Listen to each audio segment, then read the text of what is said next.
So the purpose of making this Real Redneck video, doing this mini tour, is we want to get across the point of what is a real redneck, or the real part of real redneck, and to prove that we are who we say we are, and we're genuine people, and not to be caught up in trying to make money and trying to make a TV show, become a famous personality. We really want to just build a brand, and a brand that is recognizable by doing good things. When you put the brand on, it's going to empower you to make sure you do good things, because you're representing redneck country, you're representing being a real redneck and redefining what a redneck is. That's the whole purpose of it. So going around, it's not to gloat, although that I can't say that I'm not proud of all my trophies and stuff, but it's not to gloat so much as to prove who we are, to back up and say that this is who we are. We've done this for many years, and when I go hunting and fishing and things, there's a lot of advice on Facebook and people asking. I think those Facebook groups are great, and you get a lot of tips and tricks really fast, and the information comes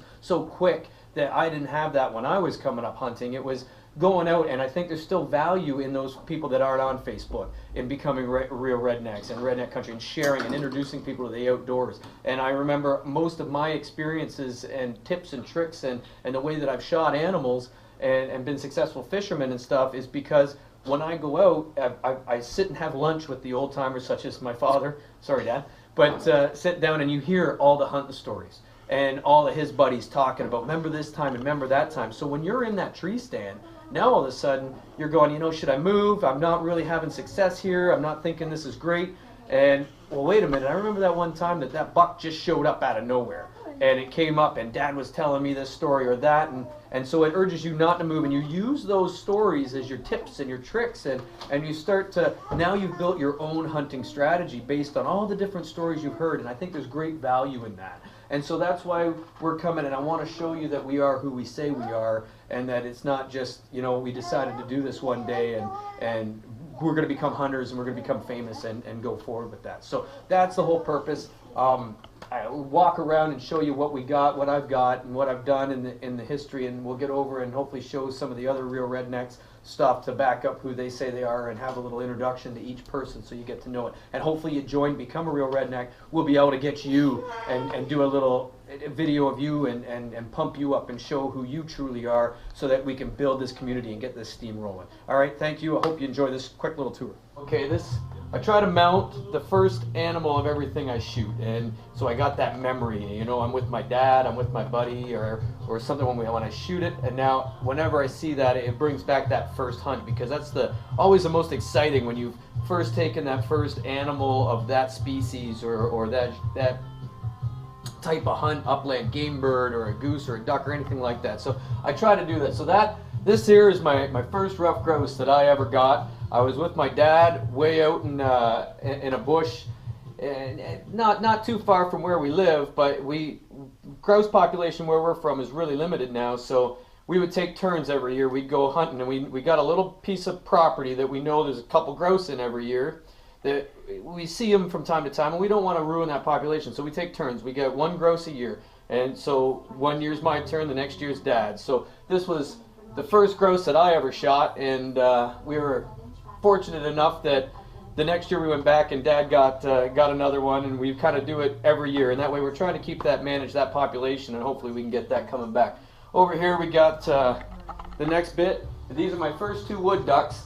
It was a big deal to get those wood ducks. We hunted this stream on my family farm. It runs through my family farm, and I would drop my dad off, and I'd come around and I'd wade down into the stream, and Dad would walk a good half an hour through the stream and just corralling all the wood ducks up, and the next thing you know, they'd be coming right down the channel, and it took a little bit to get these, but I got the pair on the first flyby. 2 shots, got the male and then the hen. It was pretty exciting, and then you'll see a bunch of photos around. Here's the first chucker I ever got, and the tail's kind of chewed up because the dog got him pretty good, but it's still, I don't care. It was the first one I got, so I'm going to mount it no matter how it looks. Another part of who I am as a real redneck and genuine is I'm a big trap shooter, and at our club we got a guy named Terry Jordan. He's a really good guy, goes out of his way to help and instruct, and he's won a lot of shoots and continues to win a lot of shoots. And so he's got learntrapshooting.com as a website, and he's developed this shooting chart to help you learn to do it at home. He was generous enough to donate one to me, a long time ago, and I still use it to this day, and it really helps with the muscle memory and your movement and keeping you smooth and everything like that. So part of who I am is a big trap shooter. Over here you got my first 2 bob white quail right here, and what can I say? It was another great hunt with my father. A lot of these firsts are, of course, with my dad. He's my good hunting buddy, and so I got Real Redneck Scott Goodall, who I usually go out with, and Bruce Blackall. But my dad is always, for a lot of these, has been with me for the first hunt, and it's kind of nice. We know we're always hunting together, we sit together.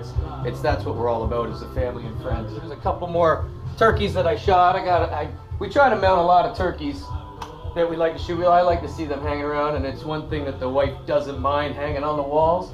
So it's one thing that I'll keep mounting. My first ever snow goose, and where we're from, you ain't get a whole lot of snow goose. That's probably, I've been hunting many years, and that's probably the second snow goose that I've seen. And I wasn't gonna take it, but my buddy Scotty started screaming at me after the flock came in. It was on my side, and I took 2 Canadas, and he's yelling to shoot the snow goose. So I turned on it thinking there's no way I was going to hit it, and lo and behold, she dropped. So that cost me a little more money to get that mounted, but I had to. It's a beautiful specimen. I love it, and it was a great mount. So over here, my first 2 pheasants that I ever got was a hunt given to me for Christmas from my father, and we went out on this guided hunt where you just let the gentleman know how many birds you want, and he goes and puts them out, and away we go. And so my first 2 pheasants, they weren't wild, but they were still a good time, good pheasant hunt. This right here is the wall of racks, is what we call it. It's my family, we have an antique muzzleloaders, antique firearms season up here, which is muzzleloader only, and no shotgun season or nothing. We got a pretty good bow season, but we get 1 week a year for rifle, and it has to be a muzzleloader. So my family's always done it. The same farm, always hunted on, and we're fortunate enough that we've been able to manage the deer, have a pretty good population. When I was young, I went 4 years without ever getting a deer, and I was really getting frustrated. You know, everybody else is knocking deer down, and I can't even get one close enough to pull the trigger. And so my dad started sitting with me, trying to get me to understand the ways of hunting and such, and I watched him pull the trigger. I went for a quick little walk, and I turned around and watched him pull the trigger on a pretty good 9-point buck. But finally I figured it out, and I mounted the first hooves right here from my black powder, my first doe. First deer ever that I shot are these hooves, and that rack there is the first buck that I ever shot, and they were a day apart. So once I figured out what I was doing, you know, the pinch points and the scent and hunt the wind and everything else that we do, well, then it kind of became an addiction, having to do that little bit of that research and then understand, and all of a sudden everything started clicking, and it makes a lot more sense. And now you know how to hunt, and luckily we're fortunate enough every year in that 1 week that we get, we get some good deer out of there. So this is the wall of racks. We try to put all the racks up here. Both those turkeys are my first turkeys that I ever shot. And I'm a Hoyt shooter. There's my Hoyt bow. It's a Maxus 31 Bone Collector edition. Bone Collector crew is a class act, really genuine guys. So I support anybody that's genuine in that. So I got no problem putting a little extra dollars to have those limbs that say Bone Collector. You can see over on the far side, my dad's, that's the biggest brown that my dad ever caught, and had it taxidermy. Kind of shrunk a little bit, but it's a pretty good fish, and it comes out of the stream that my family hunts every year. We just hunt that opening day of trout down, and we call it trout hunting. We're not in a lake or nothing. We're just going along the stream looking for little pools and little back eddies and chuckle worm in. And then up above here is another big brown and a rainbow that kind of shrunk from the taxidermist from, well, you're going back 40 plus years, I think, when that was pulled in. But another passion of ours is trap shooting. I talked about it up a little bit earlier there with the chart, and we're down in our Reno area right now where we've kind of put all this. The wife doesn't really like dusting these things a whole lot, and I don't dust. But so it just to show a little bit more some of the trophies that I've won from various trap shooting events, and kind of have a cabinet that I put some in. And in recent years they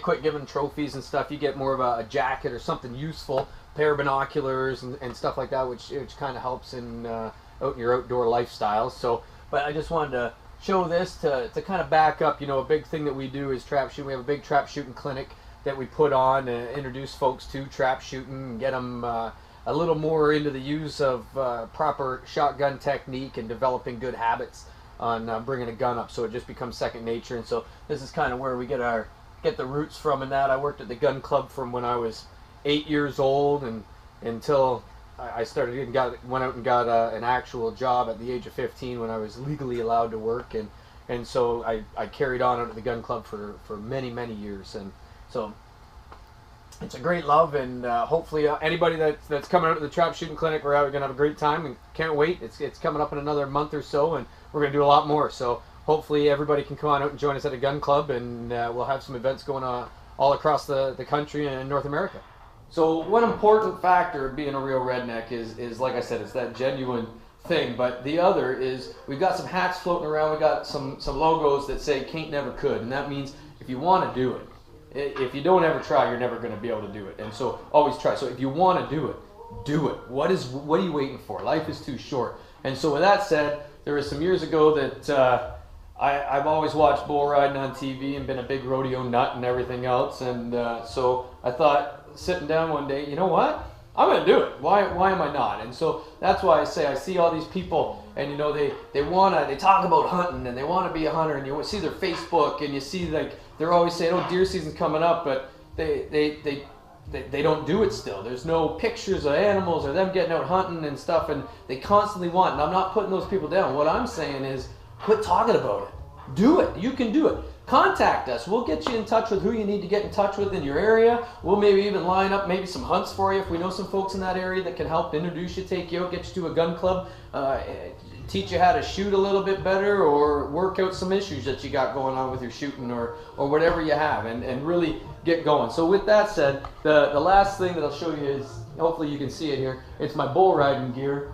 So for some years, a short while, I wasn't real great at it, and but I took the bull riding because, like I said, life's too short, and if you want to do it, do it. And so the biggest thing with bull riding I found, and the reason that I really liked it, and the reason that I continued to do it for a little bit, is the fact that you need to overcome so much. It's not the fact that you get the good technique and everything. It's dropping down in that chute on a 2,000-pound animal that fills it and wants to eat you alive, and having the strength and the inner strength to overcome that, and fight that emotion off, that what are you doing, and everything that goes through your head, and just being able to get on and nod your head and take it. And that's what life is to me. That is just what are you waiting for? Get out and do it. And so bull riding is the epic of all, to me, what everything means in life. Now I had to quit due to multiple compounded concussions and a family intervention with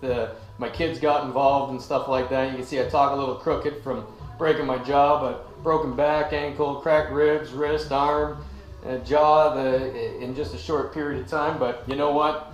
I live life, and that's what it's all about. Get out there, live life. That's the can't never could, and that's what Redneck Country really wants to promote, is doing good for people. When you look back on your life, you know, did you do what you needed to do, or are you going to be 80 with regrets? And are you going to be 80 going, man, all I did was work my whole life and put some money in somebody else's pocket with that, you know, I didn't do any good. And so that's what Redneck Country is. You know what? This is a brand that when you see it, you know you can count on that person. And that's what real rednecks, when you see that logo and you see somebody that is truly going above and beyond and helping and putting all their personal opinions and everything aside and not judging anybody, just pure cares about everybody and throws down some help and assists wherever they can, that's a real redneck. So thanks for your time and getting to show off all my jazz and everything, and just to prove to everybody kind of that, you know, we're the real deal. That's what this is about. And come join us. Come be. If you're the real deal, let's do it together. If you're not the real, become the real deal. Quit talking about doing stuff. Let's do things. So to sum up this whole video on what is a real redneck, it's bottom line, number one thing, a genuine person.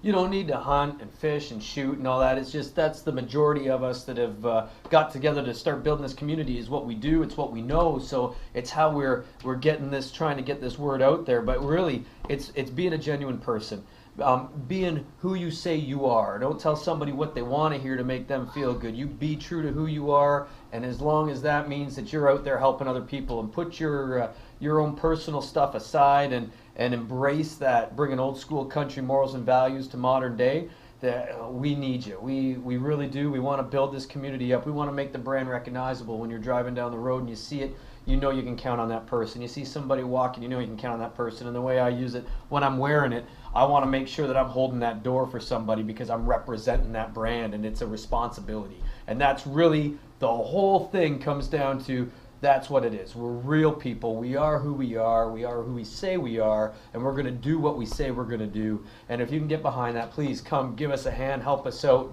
join the community. Let's build this community. We're there to support you. You come support us, and we'll be one big family, one big community. Put on community dinners, help out anybody that you can. That's what we're all about. Be genuine. So we're open and looking for any kind of assistance. Anybody wants to come help, join, be part of something great, take it into your community and build it up there. By all means, give us a message up, www.theredneckcountry.com. Check us out on Facebook /TheRedneckCountry. Message us up, get a hold of us any way, shape, or form. All right, thank you, and we'll be talking to you soon.